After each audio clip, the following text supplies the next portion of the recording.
RPSC first grade के लिए एक टॉपिक और है रियल नंबर्स मतलब वास्तविक संख्याएं। अब वास्तविक संख्याएं वो होती है जो वास्तव में आपने पढ़ी है, मतलब आज तक गणित में कौन कौन सी संख्याएं पढ़ी है वो सारी संख्याएं वास्तविक संख्याएं हैं। देखो बहुत आसान भाषा में समझाता हूं कैसे। रियल नंबर का मतलब होता है जो रियल में होती है, मतलब वास्तव में होती है। तो आपने ये संख्याएं देखी होगी 1 2 3 4 5 6 7 8 ऐसे अनंत तक, मतलब 1000 फिर 1001 ऐसे लाखों तक, अनंत तक, करोड़ों तक हो सकती है। तो ये जो संख्या है ये आपने पढ़ी है, इसका मतलब वास्तव में ये होती है। इनको हम कहते हैं प्राकृत संख्याएं, नेचुरल नंबर, प्राकृत संख्याएं।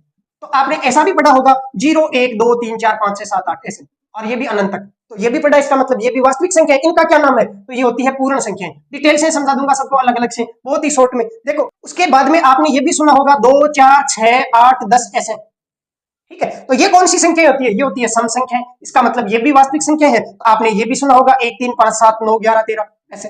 तो ये कौन सी होती है? विषम संख्या। इसका मतलब ये भी कौन सी है? वास्तविक संख्या है। तो आपने इसके साथ में एक और सुना होगा माइनस का 10 माइनस का 9 ऐसे अनंत तक। माइनस के अनंत से शुरू होती है और ऐसे आते हुए 1 फिर 0 फिर प्लस का 1, माइनस का 1 0 फिर प्लस का 1, उसके बाद में प्लस का 2 प्लस का 3 ऐसे, और ये प्लस के अनंत तक। तो ये कौन सी संख्या होती है? तो ये होती है पूर्णांक संख्याएं, जिनको इंग्लिश में इंटीजर्स बोलते हैं, इंटीजर्स, जिसको आई से लिखते हैं। विषम संख्याओं को आप जानते हैं ओड नंबर्स, विषम संख्याएं। सम संख्याओं को आप जानते हैं इवन नंबर्स। पूर्ण संख्याओं को आप जानते हैं होल नंबर्स, और प्राकृत संख्याओं को आप जानते हैं नेचुरल नंबर्स। ऐसे ही आपने सुना होगा अभाज्य संख्याएं, अर्थात वे संख्याएं जिनमें स्वयं के अलावा अन्य किसी संख्या का भाग नहीं जाता है, तो वो कहलाती है अभाज्य संख्याएं। तो आपने 2 3 5 7 11 13 17 ये भी सुना होगा। इसका मतलब ये भी आपने गणित में पढ़ा है। तो इसका मतलब अभाज्य संख्या है वो भी कौन सी होती है? वास्तविक संख्या होती है। तो आपने सह अभाज्य संख्या भी पढ़ा होगा कि दो संख्याएं जिनमें एक साथ किसी का भाग नहीं जाता, जैसे 9 और 10 में एक साथ आप किसी का भाग देना चाहते हैं तो नहीं जाता। ऐसे ही मान लीजिए 5 और 7 है, इसमें भी एक साथ किसी का भाग नहीं जाता। ऐसे ही मान लीजिए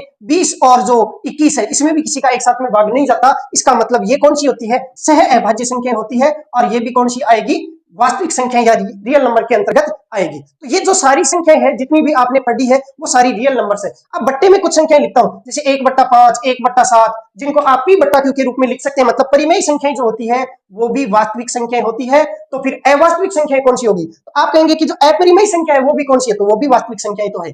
√2 √3 ये अपरिमेय संख्याएं हैं। इसका मतलब ये भी वास्तविक संख्या है। परिमेय को कहेंगे रेशनल नंबर्स और अपरिमेय को कहेंगे इरेशनल नंबर्स, ठीक है। तो परिमेय संख्याएं अपरिमेय संख्या जितनी भी नंबर्स है वो सारी वास्तविक संख्या होती है। तो दूसरे प्रकार की कौन सी संख्या होती है? तो दूसरी होती है अवास्तविक संख्याएं या इमेजिनरी नंबर्स।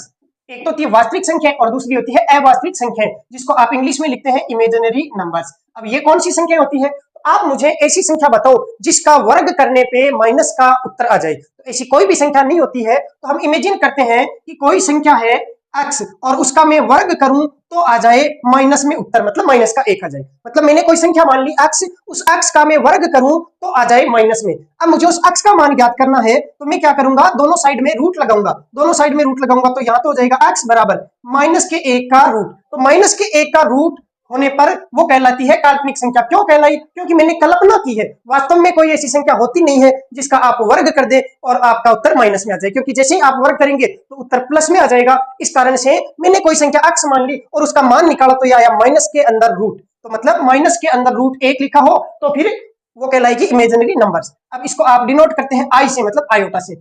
आयोटा का मान आपको कोई पूछ ले मान लो कभी, तो इसका मतलब होता है -1 का रूट। इसको आई से लिखते हैं। ये आपको बिल्कुल पढ़नी नहीं है और ये संख्या आपके सिलेबस में है, नाम मात्र की है। सब आपको 2-2 मिनट में क्लियर करवा दूंगा।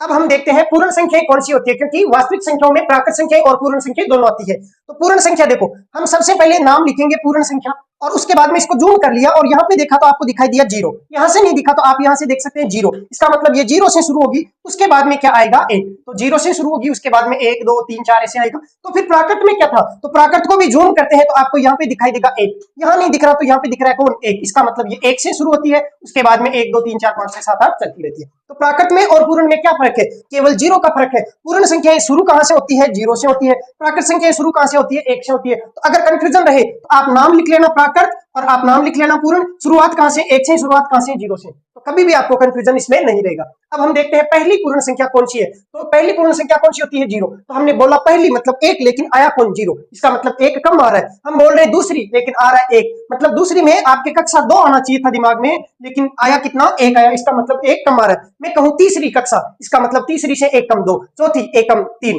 तो पांचवी में 1 कम 4, ऐसे ही आप 8वीं में 1 कम करेंगे 7। तो मैं कहूं 100वीं पूर्ण संख्या कौन सी है? तो 100 में से एक कम करेंगे तो आप बता देंगे 99। और मैं पूछूं एन बी पूर्ण संख्या कौन सी है, तो आप कहेंगे एन में से एक कम कर दो, n-1 हो जाएगी। अब जब आपको इनका पूर्ण संख्याओं का योग ज्ञात करना हो तो कैसे ज्ञात करते हैं, तो एक सवाल देखते हैं कि प्रथम 10 पूर्ण संख्याओं का योग ज्ञात करें। अब इसके लिए आपको कोई भी सूत्र याद नहीं करना है, तो फिर आपको इतना पता होना चाहिए कि प्रथम का मतलब शुरुआत कहां से होती है, तो शुरुआत 0 से होती है, उसके बाद में 1 2 3 4।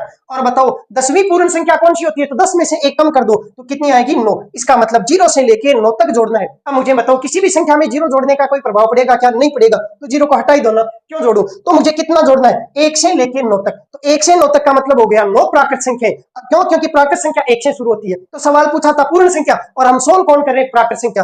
पूछा था 10 पूर्ण संख्या, लेकिन हम कितनी संख्या है, 9 पूर्ण संख्या, 9 प्राकृत संख्या है, वो सोल्व कर रहे हैं। तो आप जानते हैं 1 से लेके 9 तक का योग ज्ञात करना है, तो सूत्र ये होता है n+1/2। इस बार आप n का मान कितना लेंगे, 9 लेंगे। क्यों, क्योंकि आपने अपूर्ण संख्याओं का यूज है वो नहीं कर रहे हैं, आपने पूर्ण संख्याओं को प्राकृत में बदल दिया है, क्योंकि इसमें 0 जोड़ो चाहे मत जोड़ो कोई प्रभाव नहीं पड़ता है। तो आप 10 पूर्ण की जगह 9 प्राकृत संख्याओं का योग ज्ञात कर रहे हैं, तो इस कारण से आप प्राकृत संख्याओं वाला सूत्र ही यूज करेंगे और इसमें n का मान 9 रखेंगे। तो 9 + 1 हो जाएगा 10 और बट्टे 2, 2 से कटा 5 बार, 9 पंजे 45, ऐसे उत्तर आ जाएगा।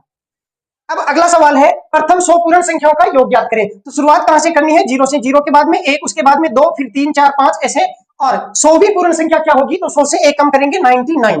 अब आप 0 जोड़ो चाहे मत जोड़ो, 0 को हटा दो, तो 1 से लेके 99 तक कुल 99 प्राकृत संख्याओं का योग ज्ञात करेंगे। सूत्र n+1 और बट्टे 2। n का मान कितना रखेंगे, 99, 99 में 1 जोड़ेंगे तो 100 और बट्टे 2। इसको आप कैलकुलेट कर लेंगे, 99 100 और उसमें भाग देंगे 2 का, तो उत्तर आ जाएगा। अब ऐसे ही सवाल पूछ लिया जाए कि 21 से 40 तक की पूर्ण संख्याओं का योग ज्ञात करो। तो आप जानते हैं कि पूर्ण संख्या और प्राकृत संख्या में शुरुआत में फर्क है, बाद में तो दोनों सेम है। तो आप 21 से 40 तक की पूर्ण संख्याओं का योग ज्ञात करो चाहे प्राकृत का योग ज्ञात करो, एक ही बात है। तो आप सबसे पहले 21 से 40 तक का योग ज्ञात करने के लिए आप सबसे पहले 1 से लेके और 40 तक का योग ज्ञात कर लो और उसमें से घटा दो, किसको, 1 से लेके और आप घटा दो 20 तक का योग है उसको घटा दो, ठीक है। तो 1 से 40 तक के लिए आप 1 से शुरुआत कर रहे हैं और 40 तक है, इसका मतलब 40 प्राकृत संख्या होगी, ठीक है। तो 40 प्राकृत संख्याओं के लिए सूत्र हो गया n+1/2। यहाँ पे n का मान 40, 40 + 1 हो गया 41 और बट्टे में 2 कैलकुलेट कर लेंगे और माइनस 1 से 20 तक का हो गया 20 और 20 + 1 हो गया 21 और बट्टे 2, ऐसे आपका उत्तर आ जाएगा। अगला सवाल है प्रथम 10 पूर्ण संख्याओं के वर्गों का योग ज्ञात करो।